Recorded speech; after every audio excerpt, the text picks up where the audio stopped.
জগৎ সংসারে আমরা একে অপরের রূপ দেখে খুবই মুগ্ধ হই আর প্রশংসায় পঞ্চমুখ।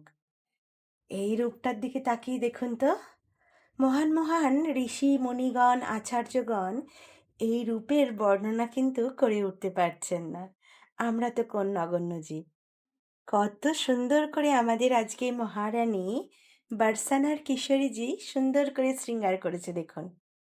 আর পাশেই আছেন আমাদের শ্রী মাধব। এই যে আজকে মাধব কিন্তু বিশ্ব সংসারের কাজে একটু গাফলতি করবে, কেননা আমাদের রাধারানীর এত সুন্দর শৃঙ্গার দিকে তিনি তো তার চোখ ফেরাতেই পারছেন না। আর এখানে আছেন স্বয়ং গোপীনাথ। কি অপূর্ব সুন্দর দর্শন দেখুন। এবারে আপনাদের দর্শন করাবো অচ্যুত সোনাকে। এই হলো পুরো অল্টারটা। এটা একটা দোলনা। দোলনার উপরেই আমাদের ভগবান বসে আছেন। আর এখানে আছেন আমাদের এই যে অচ্যুত সোনা। দেখুন তো কিরকম হয়েছে শৃঙ্গার আমাদের অচ্যুত সোনার। কত সুন্দর লাগছে দেখুন। লাল কালার একটা ড্রেস কিন্তু পরানো হয়েছে আমাদের অচ্যুত সোনাকে।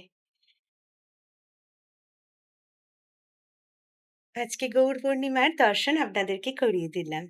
হরি বল! জয় জয় গৌরাঙ্গ মহাপ্রভু কি জয়! জয় নিত্যানন্দ প্রভুর জয়!